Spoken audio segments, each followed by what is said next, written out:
I was told after the surgery that I had a curved tailbone and that there's no way I could ever have a vaginal birth. So I felt like things were just stacked against me. When I was really looking for stories and listening to a lot of podcasts and reading a lot of blogs and reading books and talking to my doctors, it sounded like most of the time the stories that I came across that were about successful VBACs after 2 tended to have a cesarean because of a breech presentation or a failed induction or something else. Or maybe there was a previous vaginal birth, which upped their chances. When I was pregnant this last time, no one ever said that they didn't think I should try for a VBAC after 2 cesareans. But sometimes it was implied, like I was offered a growth scan. Oh, well, your other babies were like 7 pounds. Maybe let's get you in for a growth scan at like 36 weeks and see how big baby's looking. And it was like, it sounds like a good idea. And I could see a lot of women wanting, oh, sure, that sounds great. Let's do that. But I knew in the back of my mind that growth scans that late in pregnancy aren't really reliable measures of a baby's size. And I knew that if I went through with the scan, then even though it's not accurate, then that's in the back of my mind. What if my baby's 10 pounds? What am I going to do? So I think women just really need to be on the lookout for things like that. I think to anybody that's having a baby, whether you're choosing to have a repeat cesarean or you're a first-time mom and you're having a cesarean, or you're deciding if you want to do a toe lock or you want to do a VBAC after 2 or after multiple, it's just such a personal choice that is really an intimate decision that you need to make with your support person and yourself and think about your family. There's not a one size fits all. There's not one thing that's right for everyone. Was right for me wouldn't work for someone else. But I just want people to know that if you're like me, if you are going through a similar experience where you've had multiple cesareans for CPD or arrest to descend, that you could have the birth experience that you're looking for. You could have a successful VBAC and have a healthy child and just a great experience. Hello. Welcome to the VBAC Facts podcast. I'm Jen Camel, VBAC Facts founder. And since 2007, our focus has been to provide accurate and objective information on vaginal birth after cesarean and repeat cesarean to parents, professionals, policymakers in the court, so all decisions can be informed, ethical, and just. And before I bring today's guest on, I want to ask you a quick favor.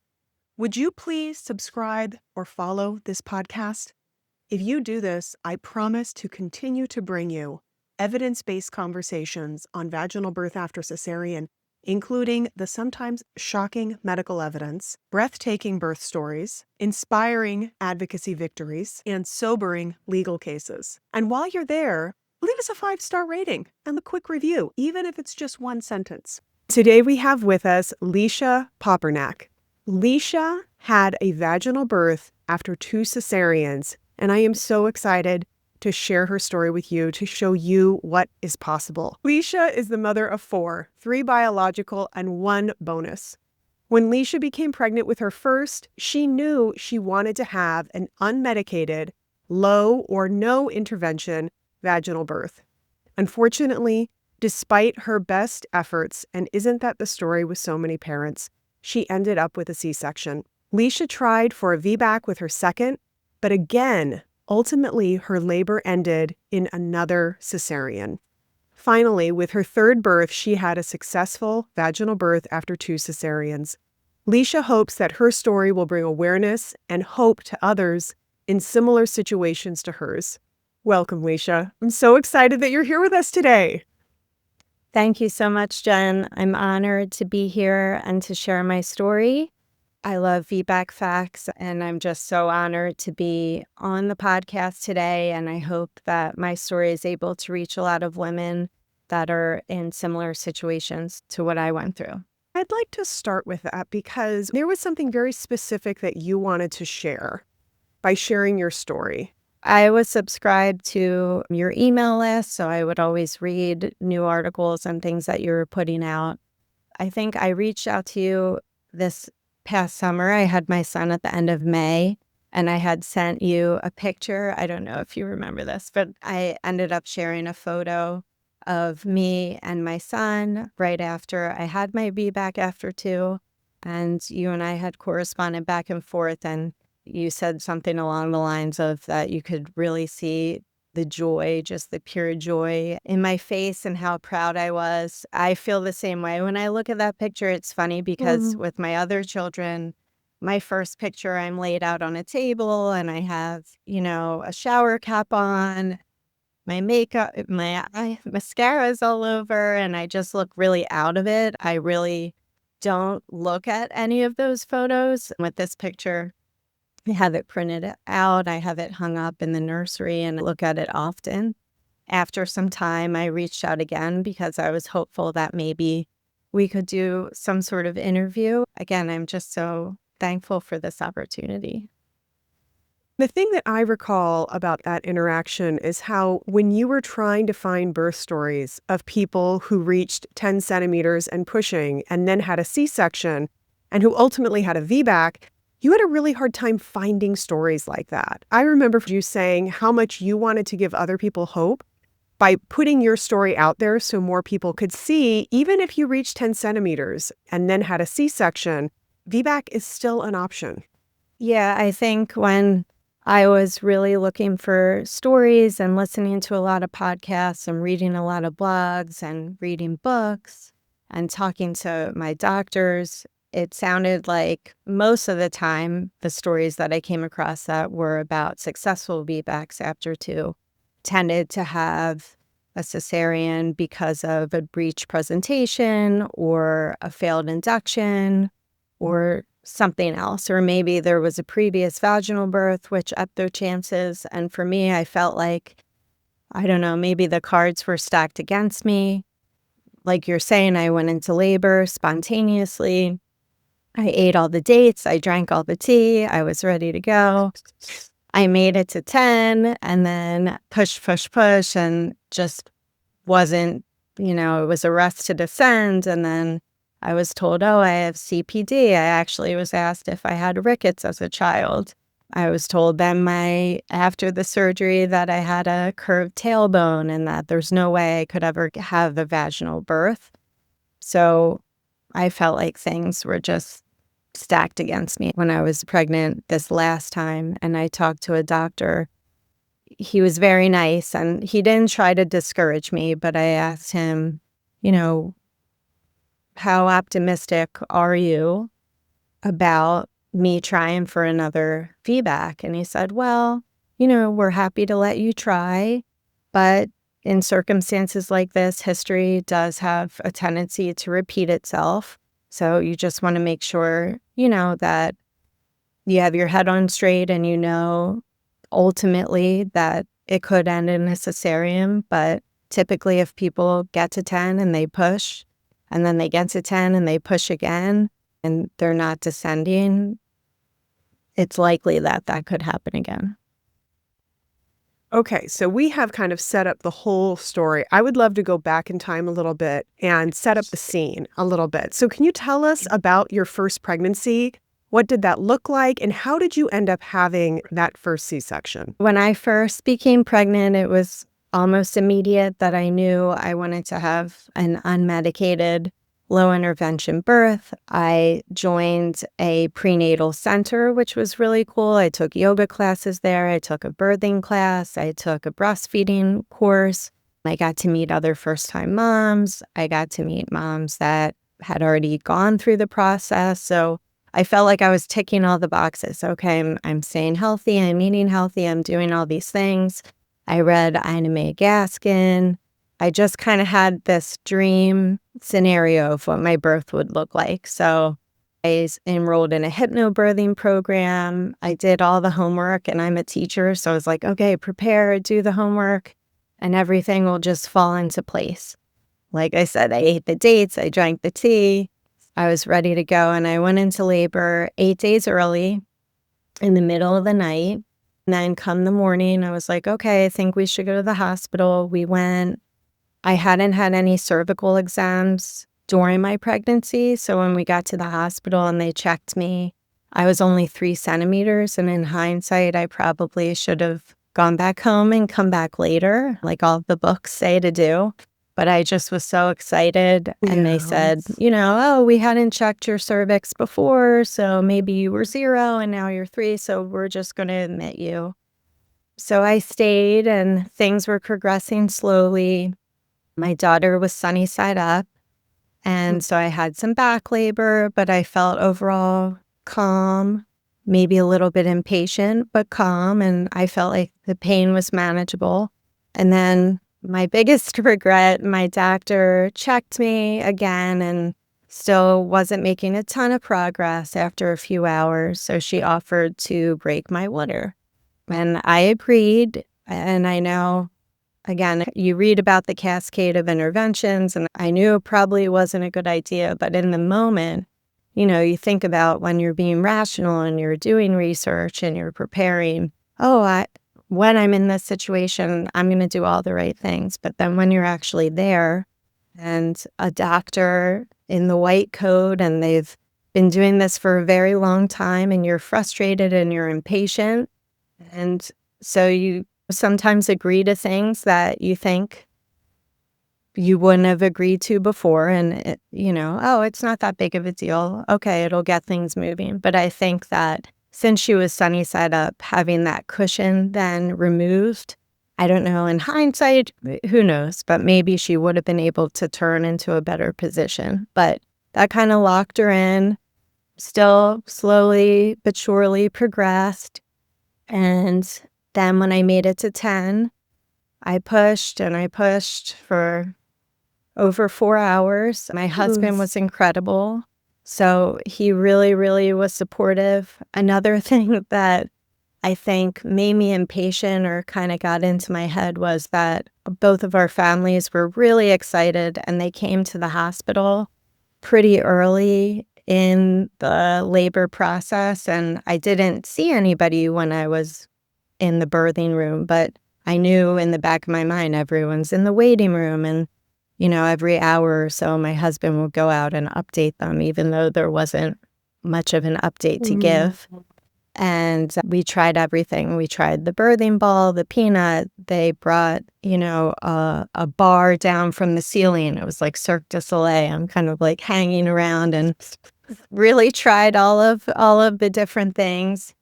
And my doctor started kind of hinting at, well, I don't know if this is panning out. I'll let you push for a little while longer, but I don't know that baby's going to come on its own. And then over time, she started then pulling my husband aside and getting in his ear. And then finally, he helped me to decide, okay, I think let's cut our losses and it's time. One thing I'll never forget, she said, "You pushed for 4 hours. I could let you push for 4 more, but the baby's not going to come out. And then you're just going to be exhausted and things could go wrong.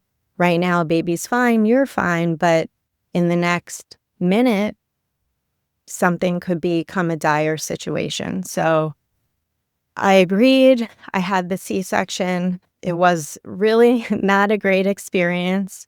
I had a lot of trouble bonding with my daughter. I just felt really out of it. Yeah, just overall, there were no complications. She was fine. Her APGAR score was great. My recovery was okay, but I didn't get to hold her right away, and I don't know if that was part of it, but I had a hard time connecting with her. And the worst part was the next day when a doctor came to check on me to see how I was doing. I asked where my doctor was, and they said, "Oh, she had an early flight to China." And my hospital's policy at the time, I actually don't know if it's still their policy, but was that the doctor stayed on the floor until all of their patients delivered. So I had been her last patient, and she, had a flight scheduled. It also doesn't help that the hospital's cesarean rate is over 40%, when the rate in Pennsylvania is 31-ish. But that really stuck with me that, okay, maybe I could have done it if I had more time and she didn't have a plane to catch. Yeah. So after that baby was born, were you thinking at all, like, did you want more children? Were you thinking what you wanted for that next pregnancy and labor, or was that not even on your mind? I think after I had my daughter, I definitely had a little bit of postpartum depression, and I kind of went down a rabbit hole of reading other women's stories. And at first, I didn't feel my family was complete, but then I also had this guilt, like, well, I'm not even really bonding with my child, but maybe if I had had a different experience, I would feel differently. So I did start to think about, okay, if in the future I do have another child, I would want this like redemptive experience, some sort of healing process that I could do it. And so I did start to research kind of early on what it looks like to have a VBAC and how I could prepare. So I knew one of the things was to wait, between 18 to 24 months before trying to conceive again so that your uterus could heal. So I did wait. And yeah, I don't know. I feel like a lot of people didn't really understand how I was feeling, even though the cesarean rate is around 31%. I felt like I was the only one in my friend group that had had a C-section out of like around 10 of us. I'm like, okay, well, seems like there's only 10% and it's me. Not that I had wished a cesarean on anybody else, or some people choose a cesarean on their own, and there's a lot of different reasons people make choices surrounding their births. It's extremely personal. But I just felt really isolated, and I felt like a lot of my friends and family meant well, and my husband as well, but saying things like, well, you're okay. You're here. You're healing. Your daughter's beautiful. What do you have to be upset about? And then that kind of made me feel more guilty in a sense, because it was like the rational side is like, yeah, why am I having this kind of like pity party? But I felt like if I could move on, that having a VBAC could help me to do that. And so in those moments when friends and family were trying to be supportive, but really weren't, what would have been helpful to hear? Because I think that's something that people need a little bit of coaching on. And they need to hear, like, well, if I can't say this, what's the right thing to say? So what would have felt supportive and validating to you? It is a really hard thing, because even, myself, what might have been the right thing for me to hear, other women, it maybe wouldn't have been the right thing. I think, honestly, less is more. Just hearing something like, I'm here for you, or do you want to talk about it? I'm here to listen. Yeah. I know, saying things like, well, you're healthy, or you have a healthy baby, everything's fine. It's coming from a place of love, but it doesn't feel that way. So I think, just saying, I'm here for you. How can I help you? Yeah. And even my mom, I was born a C-section. My brother was also born a C-section. And my mom was like, oh, I was glad to have a C-section. I was so tired and you wouldn't come out. So I was happy to have one. And then I scheduled one with your brother, and she had kind of a traumatic experience because then her scar opened and she had to like pack it, and she had some other complications. But even with that, she was like, I don't understand why, maybe you should just schedule it. So even though she had gone through this, what I wanted wasn't ever something that she had wanted, and I guess in the 80s and 90s too, VBACs were even less heard of than they are now. So it was funny because I thought that I would feel better talking to her. And I know that she only wants the best for me out of everyone, but she really couldn't relate. I felt like nobody could relate to how I was feeling. Yeah. And that is such a lonely place to be, because I know for myself, of course, I was thankful that I had my C-section. I was thankful that my baby was healthy, but also I was very much mourning having a vaginal delivery and mourning what this meant for my future options. I think unless people have been there, or at least unless people have heard something like you sharing your story now, it might be hard for them to wrap their brain around those two conflicting emotions happening at the same time. Yeah, totally, Jen. If you want to learn more about VBAC, the very first step is to download one of our free resources. Not only will it give you an immediate nugget of clarity, but it will also subscribe you to our email list, where you will get a slow, regular drop of facts from me, as well as updates on future VBAC Facts events, perhaps even in your community. So where should you start? If you want to debunk the top 5 uterine rupture myths, go to vbacfacts.com/report. If you're planning a VBAC and you want to download our VBAC planning checklist, go to vbacfacts.com/checklist. And if you would like to debunk the 3 most persistent myths that I see again and again and again using the American College of OBGYN's VBAC guidelines, then go to vbacfacts.com/handout. I can't wait to support you in your VBAC education. So you had your first C-section, you're there in the postpartum period. Did any healthcare providers say to you, oh, next time VBAC is an option, or, oh, next time you can have a C-section? Was there any discussion of what your future options were? From being in the hospital room recovering, I don't recall if that was brought up that early, but I do know for sure at my first postpartum checkup at around 6 weeks, immediately it was, well, let's get you back on birth control. Let's get you an implant. And I was like, well, yeah, I don't want to have a baby right now, but I really don't want the implant. And they really pushed for that and said, you could get pregnant again.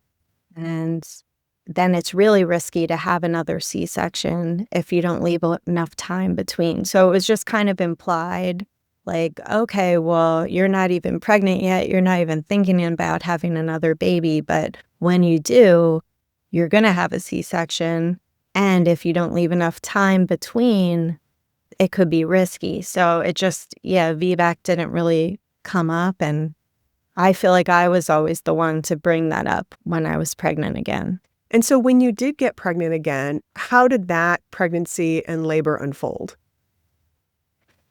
So when I got pregnant again, I was hopeful to have what I dreamt of the first time around. I wanted that to come to fruition. So this time I did the hypnobirthing again. I did a VBAC-specific hypnobirthing, and they had like a letting go of fear component that I tried. So I wanted to do all the right things. I wanted to read all the books. So this time I read Silent Knife. I read VBAC Companion, Vaginal Birth After Cesarean. So I read a few books. I listened to a lot of podcasts. I tried to prepare. Why was planning a VBAC important to you once you had one prior cesarean? I think I just really wanted that redemptive experience. I wanted a healing experience. I wanted to show myself, my doctors, everyone that I could do it. I had just felt, again, so robbed the first time around. And I know that cesareans can be life-saving interventions, and I'm so thankful that they exist in the scenarios that they're needed. I just felt like I didn't need one, that if I had had more time, maybe things could have panned out. So I really wanted just what I missed out on. I wanted to hold my baby right after they were born. I wanted that golden hour. I wanted to nurse them right away and feel that connection. And so when you got pregnant again, did you stay with that original provider, or did you find another provider? So initially, I stayed with the same provider. I know we spoke about this, that I ended up changing hospitals at 34 weeks. When I was pregnant with my son, it was the height of COVID. One of the things on my list with the books that I read and the things that I was doing to prepare was hiring a doula. That was a common thread of things that you could do to have maybe a more successful chance at having a VBAC. So I hired a doula pretty much right away. I was really open with my providers that I wanted a doula there. I also wanted my husband there. And it was really an uncertain time, right? So there were Mhm. mask mandates, and then they were limiting the number of people in the room. So there were a lot of moving parts, and I don't really fault anyone for that because nobody knew what was going on, and their job as a hospital is to keep everyone safe. But I felt like it just was kind of unclear because I would be at an appointment and they would say, well, right now we're only limiting one support person with the birthing Mhm. mother, but you still have some time. Things are changing. We don't think it's going to be an issue that you have a doula. So I felt like I kind of was being strung along, whether Mhm. purposely or not. Then once I'm past 30 weeks, I'm like, okay, well, I kind of need to know for sure if I'm going to be able to bring her along with us.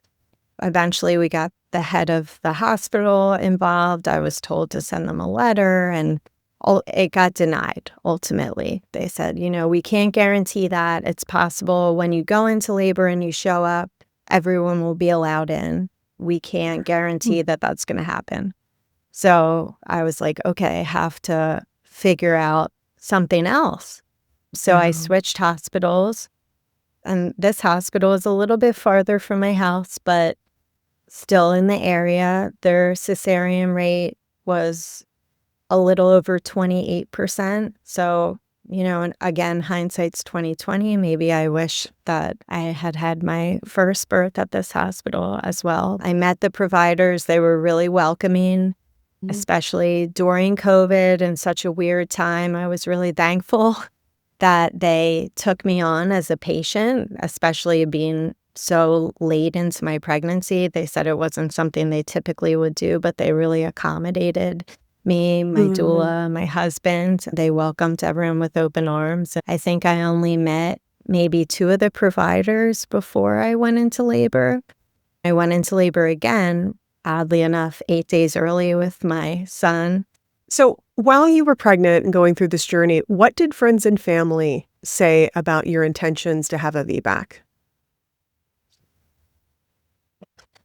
I don't know that anyone really understood like my desire to have a VBAC. Everyone knew that I wanted to do it, but there were comments like, well, don't you just want to schedule the surgery because then you can choose the due date? And especially with being a teacher, they're like, okay, well, it makes sense that you could just have them on this day and you could work up to this day. And then with having other children at home, like, oh, well, then we can Yeah. plan to come down. So just like logistically, it was a lot of, okay, well, why don't you just schedule it? I think because of so much misinformation that's out there or just people not being informed at all, they hear VBAC and wait, what's that acronym mean? Oh, are you allowed to do that? You can have a vaginal birth after you have a cesarean? So a lot of kind of surprise. Oh, what kind of risks? What could happen? What if it doesn't go well? Well, then are you going to labor and push and then have another C-section? That recovery is probably way worse than if you just scheduled it in the first place. So Yeah. again, people meaning well and kind of putting their foot in their mouths along the way, I guess. How did that impact you, if at all, during your pregnancy? Kind of navigating and deflecting well-intentioned comments that really miss the mark? I feel like I really stopped engaging. I was less likely to share my plans with people. So especially like a few people from work that, oh, well, when are you going to schedule? When's your last day? And I would just say, oh, my due date is blah, blah, blah. And then I kind of would move on. So I felt like the best thing that I could do, whether people meant well or not, was just kind of less is more. Oh, this is when I'm due. Yeah, we found out this time we're going to have a boy, and just kind of pivot the conversation, especially if they didn't know that I had had a C-section before. I think a lot of people just assumed, oh, like, you already had a veg. Oh, they'll slide. Then some people would be like, oh, they'll fly right out the second one.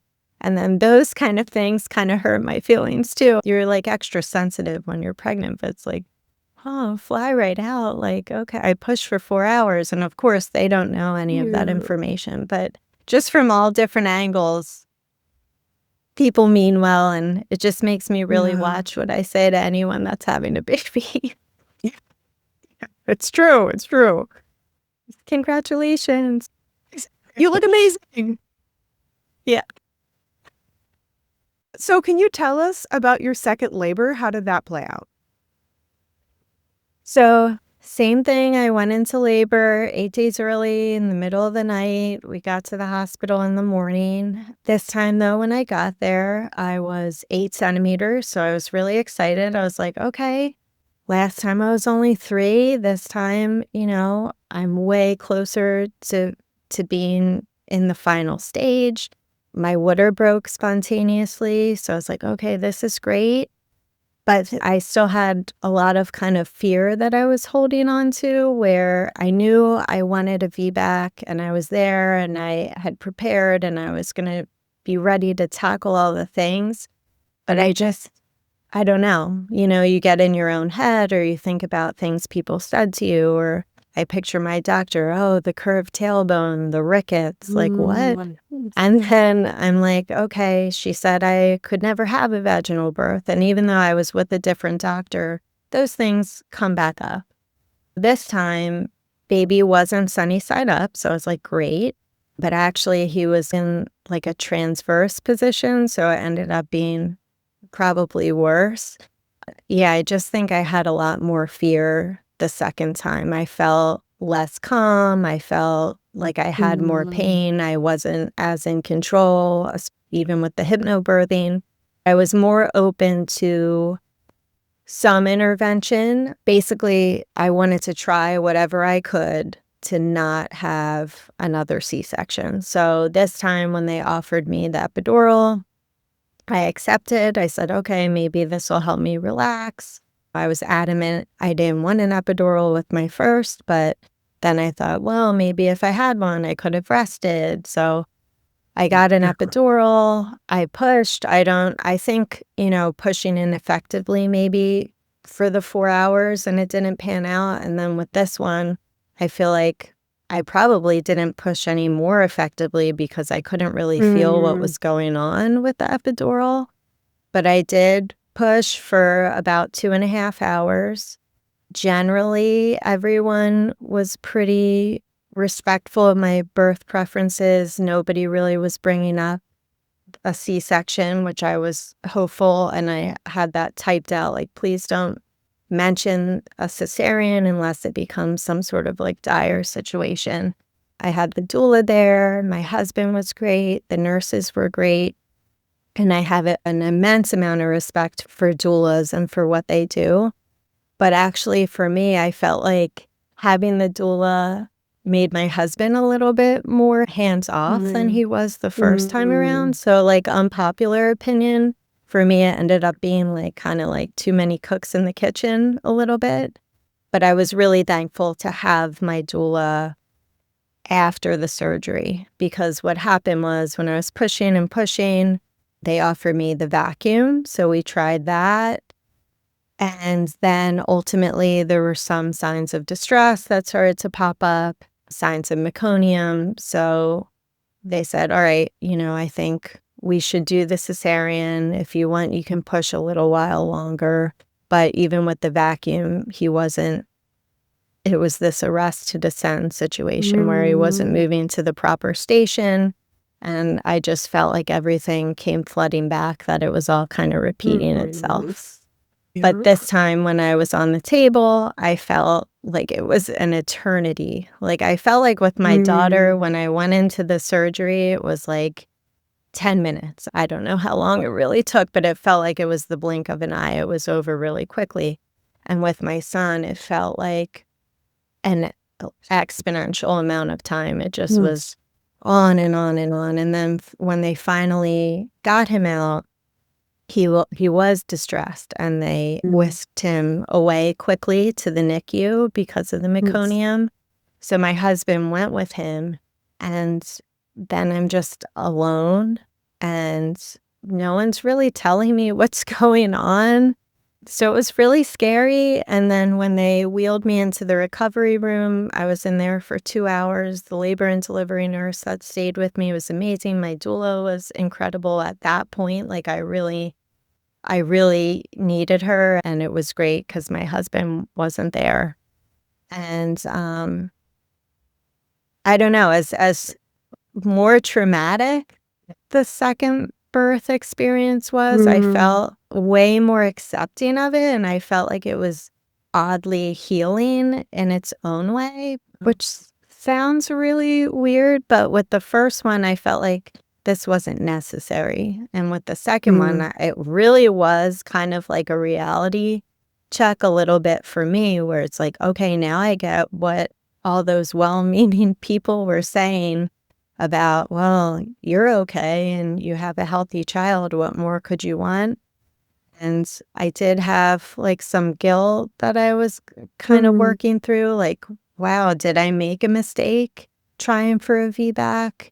Did I put him at risk? If I had had the C-section, he wouldn't have had meconium, or maybe, I'd be holding him right now. So it gave me a kind of a new perspective and an appreciation for things. I feel like I bonded with him faster. I feel like I was more accepting of the hand that I was dealt, and I knew I tried my best. So with the first C-section, I felt like it wasn't necessary, and maybe I was cheated from this experience that I had kind of dreamed of. And with the second birth, it was a complete 180, where I felt like it was very necessary. Had I waited too long, maybe things could have ended differently. It really was kind of a sobering experience, and it made me appreciate how lucky I was.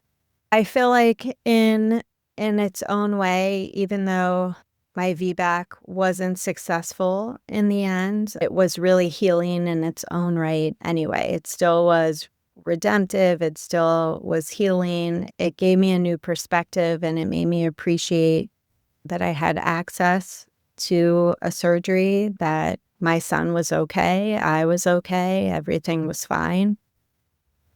But yeah, it gave me a different outlook on things, where I still felt cheated from the first experience, but then I felt lucky.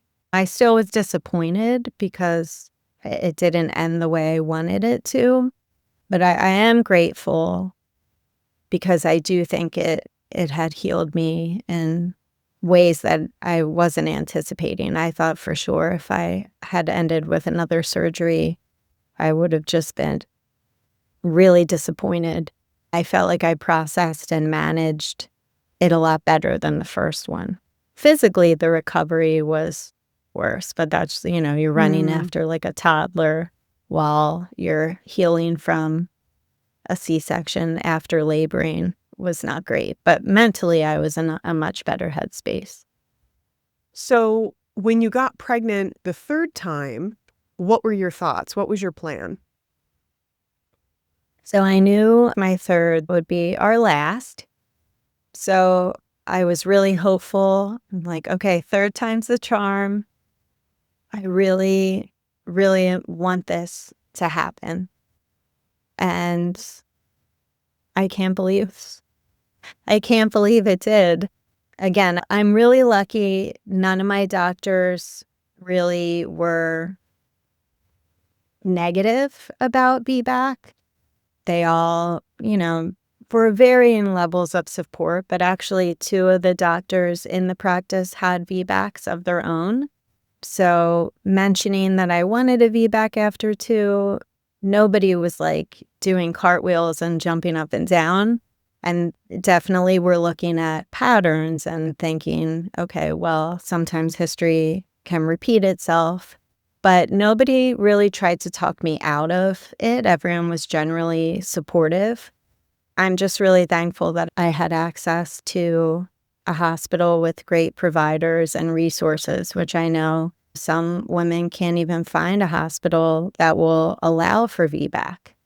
For people that were asking or people close to me that knew that I had 2 prior cesareans and they knew I wanted to go for a VBAC again, most of them kept their opinions to themselves, but you could tell it was coming from a place of love, but a place of worry. Like, oh, well, it didn't work the first time or the second time. Like, are you sure?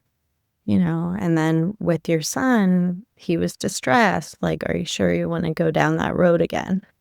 But I'm glad. I feel like I made the right choice. If you have enjoyed the podcast and are ready to deepen your knowledge about VBAC, then check out our courses and trainings available for parents as well as perinatal professionals. If you are a parent who wants to learn more about VBAC so you can make truly informed decisions and go from this place of confusion and overwhelm to clarity, power, and agency, then go to vbacfacts.com/courses to learn more about the truth about VBAC for families. It is the most comprehensive training available to families, which has been described as the best resource to date by parents and professionals alike. However, if you're a perinatal professional who wants to provide families who've had a C-section with the very best VBAC information and support, then VBAC Facts Professional Membership is where you need to be.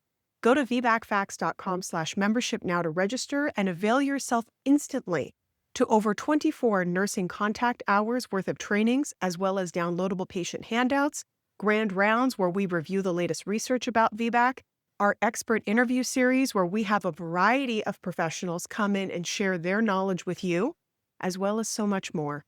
So go to vbacfacts/membership to learn more. What was your third labor like? And can you identify any differences between your third labor versus your first and your second? So my first 2 pregnancies were like textbook, the pregnancy part. So I had generally really easy pregnancies.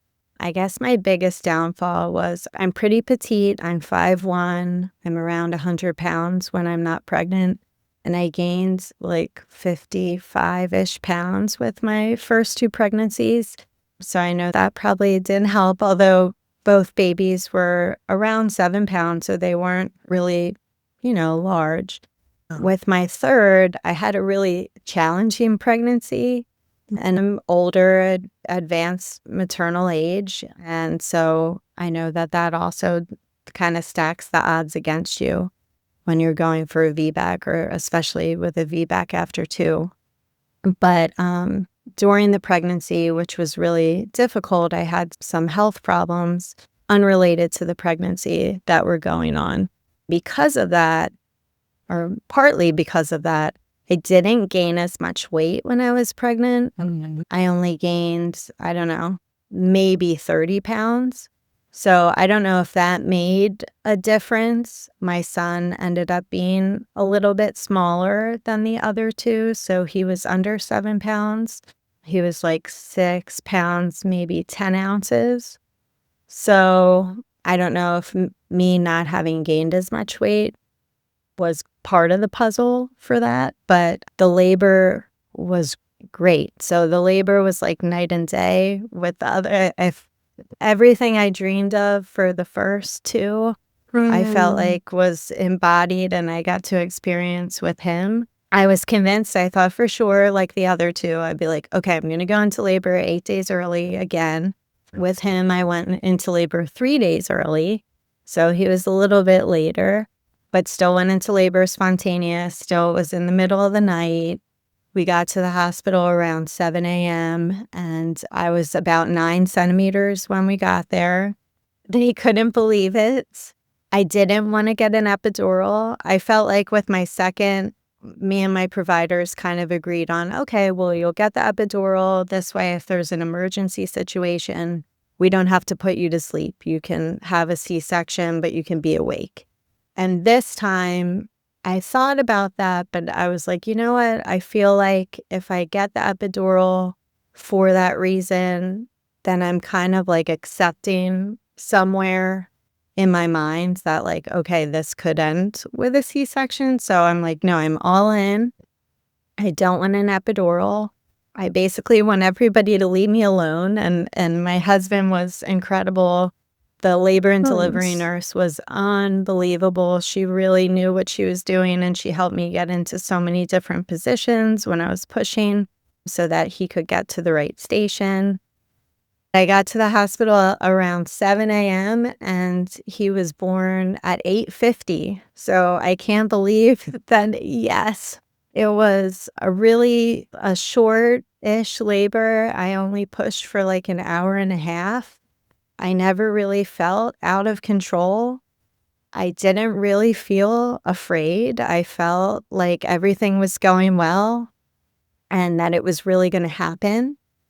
When you get to transition, then you start to get a little bit like, okay, can I do this? I don't know if I can do this. And as soon as I said, I'm not sure if it's going to happen. And without missing a beat, my nurse was so wonderful. She brought in a mirror and she's like, look, you could see him. He's coming. And I'm like, what? I couldn't believe it. It was funny because it was a doctor. The only doctor I never met in the practice was on.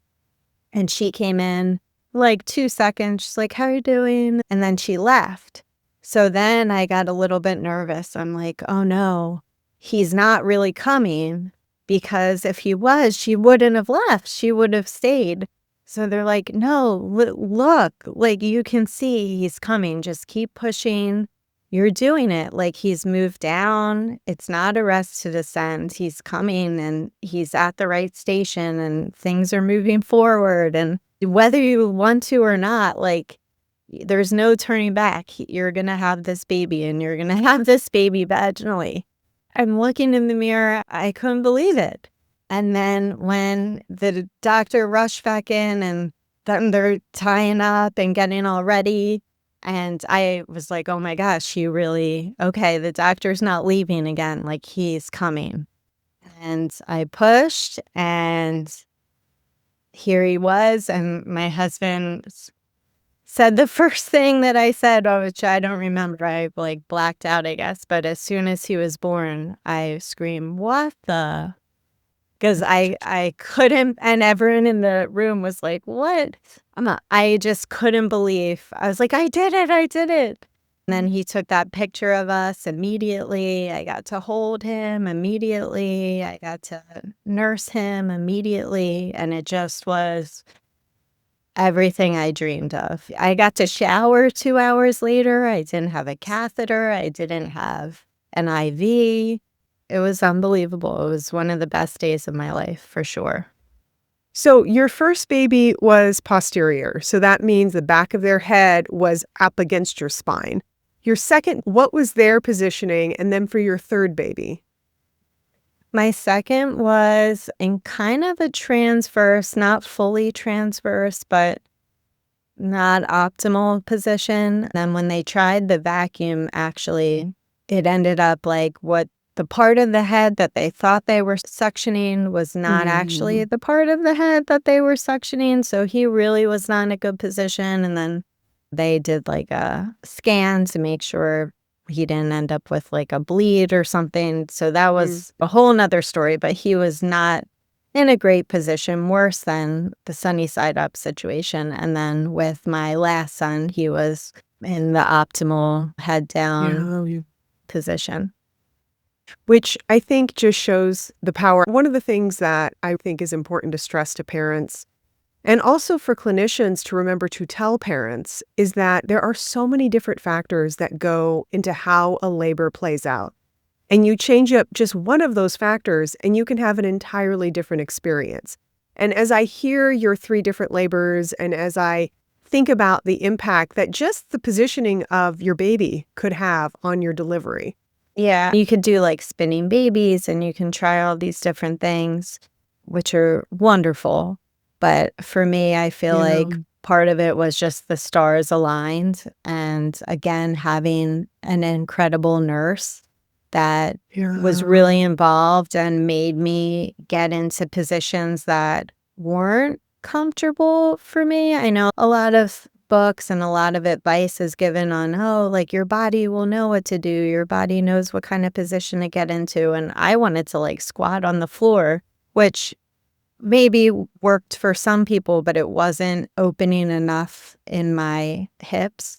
So she had me climbing up on the back of the bed and like putting one leg up and trying to create some sort of imbalance between like how I was opening my pelvis. And I feel like without her knowledge, I read those things and I took a class on like effective pushing through Mama Stay, and I tried some different things. But when you're in the trenches and it's all going on, sometimes it just flies out of your, you don't remember all the things that you thought you would do, and you're calm and you're preparing and doing the reading. So I'm so thankful to my nurse because she was incredible. And I was like, I can't get my leg up there. And she's like, do you want this or not? She's like, I'll help you get your leg. I was like, okay, yeah. So I was glad that she was like a warm demander. She was like, okay, well, if you want this to happen, I'm trying to help you. This is what you need to do. And she was great. So throughout your 3 pregnancies, did anyone ever ask you how many children you thought about having or intended to have? They didn't necessarily ask me that, but it was more or less like I was told, like, okay, well, you probably don't want to have more than 4 kids. They were assuming you're going to have all these cesareans, that we don't recommend having more than 4 cesareans. And I was like, okay. And did anyone ever mention the risk of placenta accreta that can come with prior cesareans? My doctors, I don't remember bringing that up, but in doing some of my own readings, when I had my ultrasounds done, I had them see where the baby had implanted and where the placenta was forming, because I was really hoping that it wasn't anywhere near my scar. But I'm wondering, since I was lucky enough that nothing disrupted my scar, that maybe that's why it was never brought up to me. So what are your biggest pieces of advice for other people who want a VBAC after 1 or 2 prior cesareans? I think it's important to educate yourself and to find, if you can, to find a provider who is supportive. I think that's the biggest key. And to look up the cesarean rates for your local hospitals. They don't always publish VBAC rates, but to ask doctors how many VBAC births they have attended, what their VBAC rate was, asking them about have they had experience with uterine rupture or anything that is on your mind. And we all know that uterine rupture is at the forefront of risks. And when people start talking about the risks of VBAC, that's like the number one thing that comes up, and for good reason. But actually, one of the doctors I asked about uterine rupture and if he had any experience with that, he said, and he had been an OB for almost 40 years, and he said, and all the time he had been practicing, he had seen uterine rupture in just 2 births. And actually, both of them were in first-time mothers. People associate ruptures, I feel like, almost exclusively with prior cesareans, but unfortunately, it's something that could happen to anyone. So that kind of put things in perspective for me, too. So I think just being open with your doctors and being on some sort of level about what you want and what they're able to provide. Looking back, is there anything you wish you knew when you were pregnant after 1 or 2 prior cesareans that you didn't know then? I think it's important for anyone, even if you never had a cesarean, even if you're not pregnant, just anytime you're talking to a doctor, doctors go into the field to help people. And I think ultimately any sort of decision a doctor is making is to benefit you. They want you to be okay, or they want your child to be okay, and they want things to go well because, if you think about things that they've likely seen, they've seen the 1 in 10,000 risk happens. So they've seen bad things happen. But I think also believing in yourself and hearing other people's stories and reading books and looking at peer-reviewed articles and arming yourself with information is really, really important. Because while doctors do want to help you, they're not necessarily thinking about all the pieces of the puzzle that are working together. If you knew then what you know now, were there any decisions you would have made differently? I think with my first, I probably would have gone to a hospital that had a lower cesarean rate. Like I said, I would have said no to the breaking of the waters, and I would have declined probably the cesarean and pushed longer. With my second, I don't know that I would change anything, even though it ended in a C-section. I think I would go through the same choices, going through the labor and then going through with the cesarean, again, was healing in its own right. I think if I had scheduled a C-section, maybe the recovery would have been easier, but then I would have just been wondering, could I have done it? With my third, there's really nothing that I could change. I'm thankful that I had supportive providers, but even with them being supportive, you still I think women really need to be on the lookout for things that are said kind of covertly to make you maybe doubt yourself or change your mind. No one ever said that they didn't think I should try for a VBAC after 2 cesareans, but sometimes it was implied, like I was offered a growth scan. Oh, well, your other babies were like 7 pounds.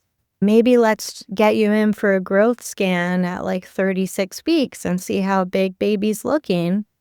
And it was like, it sounds like a good idea. And I could see a lot of women wanting, oh, sure, that sounds great. Let's do that. But I knew in the back of my mind that growth scans that late in pregnancy aren't really reliable measures of a baby's size. And I knew that if I went through with the scan, then even though it's not accurate, then that's in the back of my mind. What if my baby's 10 pounds? What am I going to do? So I think women just really need to be on the lookout for things like that. I think that with other women having the opportunity to hear my story here on VBAC Facts is to have hope and to believe we're capable of so much. Our bodies are capable of so much, and anything is possible. You could do all the prep and the planning, and ultimately when you show up and you're in labor or you get induced or you schedule a surgery, however your baby's coming into the world, there's so many factors that are at play and things are out of our control a little bit. But just having hope and making the decision that's right for you and right for your family, I think is the most important thing. Not to be influenced by outside sources or misinformation when you're trying to make the decision that's right for you. How have your births changed you? I think my births have changed me to be more accepting of things, be more accepting of things that I can't change, that not everything will be in my control. I can be sort of type A about things, so that's really hard to realize that you can't always call all the shots, even if you do the prep work. I think that I have more of a little bit of a go with the flow way about me now, just in going through what I went through with my first birth, my second birth, and then with my last birth. Having such unique experiences Yeah. with all three, it's kind of come full circle. I feel like you need to give yourself room and give yourself grace to grow and process and just do the best you can. What's your advice to people who say, but my doctor won't let me plan a VBAC? Find a new doctor. I know that different hospitals have different regulations or different plans in place, and for good reasons. But I think if your doctor's telling you you're not allowed to do something, that's a big red flag, and not necessarily just for childbirth. I think your doctor should be helping you to make the decision that's right for you. I don't think they should ever be telling you you're not allowed to do something unless it's something that could actively harm you or someone else. So if somebody wants to experience a VBAC, that's a safe option, a very safe option. You shouldn't be the one that has to convince your doctor that that is safe. So I would say, yeah, try to find a provider that's a better fit for you. As we wrap up, is there anything else that you'd like to share?